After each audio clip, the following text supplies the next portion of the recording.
got to make sure that these edges are nice and flat. So I'm going to go in with the miter jig. Okay. The miter jig has a few parts to it. You've got the screws right here that clamp it. Don't worry about these are for wires, round wire. On this right here I've got 3 angled openings. So I'm going to open that up, and you can see I open that up and back and forth, and that's the straight edge. This is if I were doing it at an angle, and right now we want these to be nice and flush. I'm going to take that wire that I placed in there and I'm going to set it inside right there, nice and flush, and I'm going to push it up against it to hold it. And you can see my wire sitting right there.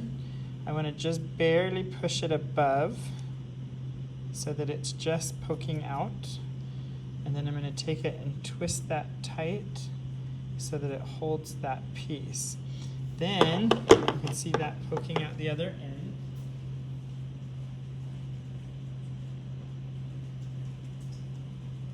Then I'm going to take a flat file and I'm going to file that right across. And I'm doing that to get the wire nice and flat.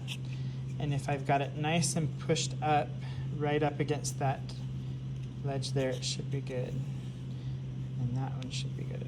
So then I'm going to take that out and do the same thing on the other side.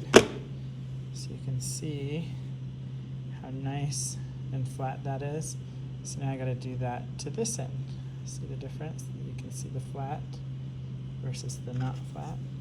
So I'm going to stick that again into the miter jig, right up against it, against that little piece right there. Squeeze that, and then I'm just going to barely push it up and over so it's just barely hanging out, and then I'm going to tighten that again and do the same thing.